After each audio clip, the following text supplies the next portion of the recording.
Hola, hoy te quiero hablar de la adquisición del lenguaje y de algunos otros aspectos en los que esto implica. Para eso veremos qué es el lenguaje. Alexander Luria, que fue un neuropsicólogo ruso, define el lenguaje como un sistema de códigos con la ayuda de los cuales se designan los objetos del mundo exterior, sus acciones, cualidades y relaciones. Este autor inclina su definición hacia el precepto sociocultural. Pero primero hablaremos del momento en el que aparece el lenguaje en la vida del ser humano. Para esto necesitamos recordar que existen dos tipos de lenguaje, el lenguaje verbal y el lenguaje no verbal. Desde el momento en el que se nace, el bebé tiene la necesidad de comunicar a su madre o adultos que lo rodean las situaciones que la quejan. El bebé utiliza el llanto como un lenguaje no verbal y este comunica al cuidador su necesidad. En este sentido, se comprende que al inicio el lenguaje parece con una función meramente comunicativa, lo que representa un proceso que requiere un emisor, que es quien emite el mensaje, y un receptor, que es quien recibe el mensaje, para poder ser completado. A medida en la que se da el desarrollo, el niño adquiere nuevas habilidades. Sin embargo, para Vygotsky, el lenguaje no representa una habilidad, sino una función cerebral que a medida en la que el niño tiene una interacción social se enriquece y deriva funciones de las que hablaremos más ¿Cómo adelante. se adquiere el lenguaje verbal? Como lo he mencionado ya, el lenguaje desarrolla su potencialidad en la acción social. Recordemos que el lenguaje es un sistema de símbolos. En este caso, los símbolos son representaciones visuales guardadas en nuestra memoria que esperan a ser evocadas para resurgir. Un ejemplo muy sencillo es el siguiente. Si yo menciono la palabra biberón, en tu mente visualmente se proyecta la imagen de un biberón.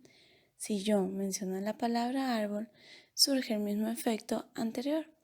Es así como desde pequeños nuestro cerebro es capaz de capturar información significativa. Cuando a un bebé su mamá le menciona la palabra paleta y le muestra una paleta e incluso le da a probar, el bebé registra su imagen y sabor. Este requiere de repetición hasta lograr la asimilación y que él sea capaz de nombrar la paleta por sí mismo, pero aún más allá, que día con día él reconozca que a cada objeto se le otorga una palabra o varias palabras. Vemos cómo las funciones psicológicas superiores van interrelacionadas. Ahora es el turno de analizar el lenguaje y el pensamiento, dos aspectos que de principio cuesta su relación, ya que el niño se rige por medio de la acción, es decir, no piensa antes de actuar. Es hasta que se concibe el lenguaje interno cuando el niño comienza a tener razonamiento sobre sus acciones. El lenguaje, entonces, se convierte en una herramienta de planificación y análisis, lo que se conoce coloquialmente como la conciencia. Este es un proceso que se adquiere mediante la interacción social, al observar, escuchar o imitar los comportamientos comunes en distintas situaciones hasta llegar a internalizarlo. Como lo menciona Piaget en una de sus investigaciones, el niño primero adquiere la capacidad de ajustar su conducta a las reglas del juego en equipo. Estas representan en este momento estándares sociales. Así luego, más tarde, el niño es capaz de autorregular voluntariamente su comportamiento. La internalización se refiere a hacer propio un conocimiento, comportamiento, habilidad, entre otras cosas, y que conlleva un aprendizaje. En este punto nos encontramos en una encrucijada respecto al aprendizaje y el desarrollo, dada su confusa relación. Hablaremos ahora de tres posiciones teóricas importantes que analizan la relación entre estos dos términos. La primera se centra en que los procesos del desarrollo del aprendizaje son independientes, es decir, que el aprendizaje dispone del desarrollo, pero no aporta a él. El desarrollo se considera previo al aprendizaje. En la segunda posición teórica, define el aprendizaje como un desarrollo, donde se menciona la teoría del reflejo elaborada por James. Se conciben ambos procesos como inseparables. En esta postura, el aprendizaje es la formación de hábitos y el desarrollo es el acumulamiento de todas las posibles respuestas. Se puede comparar al momento en el que se superponen dos figuras geométricas idénticas. En la tercera posición, y la más viable según mi opinión, se aproxima a la teoría de Kafka, que concibe a los dos procesos como distintos pero relacionados entre sí. Vemos que la maduración depende del sistema nervioso y que el aprendizaje a su vez es un proceso evolutivo.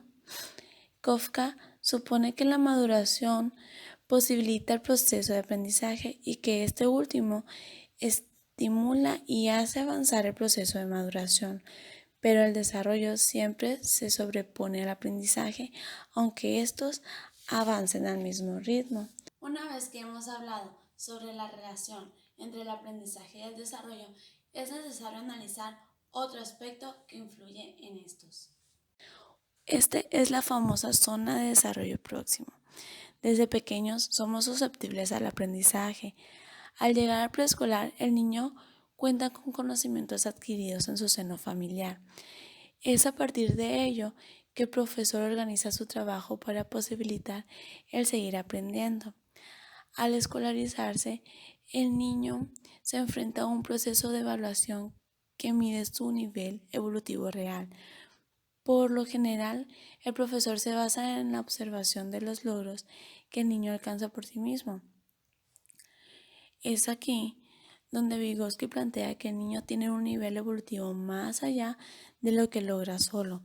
Por ejemplo, si estuviera investigando a dos niños con 10 años de edad y 8 años en desarrollo mental, ambos son capaces de desarrollar actividades por el mismo nivel de dificultad, pero cuando el profesor brinda su ayuda, observamos de lo que realmente son capaces de hacer. Uno de los alumnos sitúa su nivel en los 12 años, mientras que el otro se sitúa en los 9 años. Eso es lo que se denomina la zona de desarrollo próximo, o sea, la distancia entre la zona real de desarrollo, que es lo que el niño hace por sí mismo, y la zona de desarrollo potencial, que es lo que el niño logra bajo la guía de un adulto o de un compañero más capaz. Esto define las acciones que aún no se maduran, pero se hallan en el proceso de maduración. Observamos cómo en este sentido el aprendizaje es elementalmente social, pues al igual que el lenguaje, requiere de un proceso de internalización para que funja como significativo. De esta manera, el ser humano pone en marcha sus procesos psicológicos superiores.